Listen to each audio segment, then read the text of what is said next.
be remiss to not ask you if you want to speak about women's sports and how you see content and creators manifesting there, because I know you're working on it. Yeah. Thanks.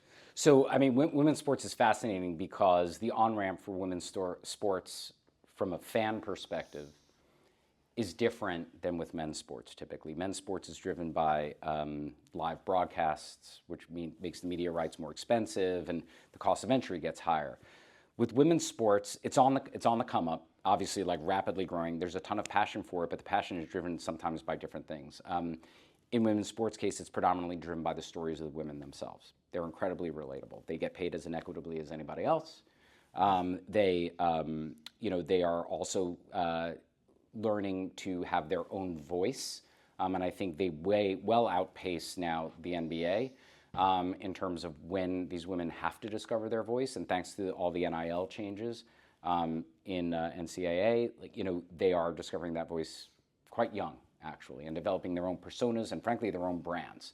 So they're literally coming out of the gates, and sometimes coming out of the gates in like their sophomore year of college with a sneaker deal or a clothing deal or a fashion line or things like that. And so there's just so much to relate to with these women, and it's helping bring a new generation of women into the audience, but it's also bringing a new generation of men into the audience as well, because these women's stories are so rich and textured. So, for us, we've chosen to invest heavily in that area, and we're seeing it pay off, through brand investment. Now, with that said, the brand investment is nowhere near where it should be. It's nowhere near the levels, that are commensurate with the levels of fandom that are really throttling up.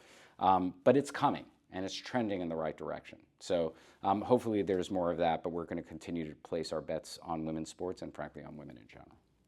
I love it. I mean, everyone loves an undervalued brand and or media opportunity inside of a media agency. The reason to get involved is not because of the undervaluing. Understood. Yes. I'm just saying that's like right. cherry on top of a sundae. Yes. I'm also going to take this moment to turn to the camera and say I love women's sports. I think women's tennis is way better than men's tennis. It always has been. It is. Period. Full stop. We heard a couple words when we were chatting before, and I heard it again now: authenticity, relatability. These seem to be some of the touchstones for creators and why their voice is resonating and why people are either trusting them on a recommendation or thinking, I should pay attention to what this person says.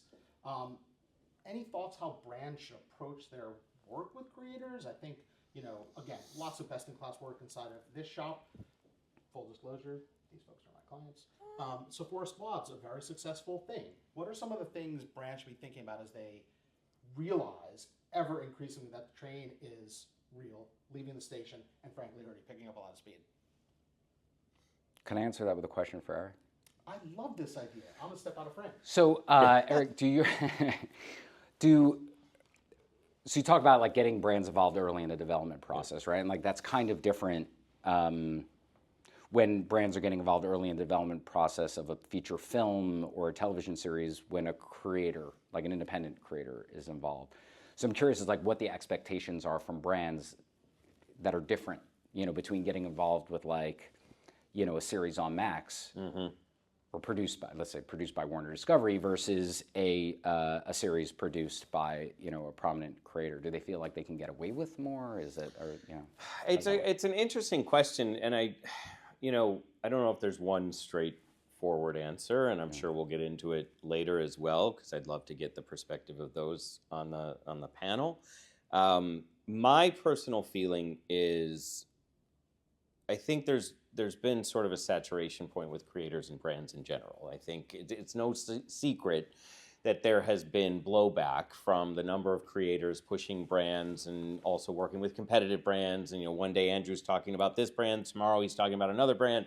And, after time, we talk about authenticity and we talk about needing to work with a creator in an authentic way, but it absolutely diminishes the authenticity of that particular creator if all they do is shill for brands over and over and over again. So it to me, I think from a brand standpoint, it's hyper important to focus on creators who fully understand brand strategy, brand goals, and how they need to show up in a way that's actually going to benefit that brand and build a long-term type relationship if at all possible. I also think, we've reached a point where when we talk about the creator economy in Hollywood, that there's a coming together of sorts where a lot of these creators are bigger than networks themselves. They have follower counts that are larger than a lot of these streaming channels. And so therefore, do we need to start thinking of them, just like with a Mr. Beast, I mean, this isn't a new thought, that they're networks. And so if you approach them as programming a network, can you program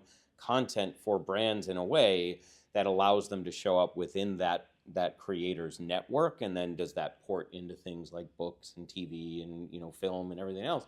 So I think there's a longer tail to it, but from a brand standpoint, I would say they do have to do their diligence. They have to find a creator who understands the role of brands within their lives and not just read this line and take a sip and everybody's happy, because I think there's far more to it now than there was in the past. Yeah.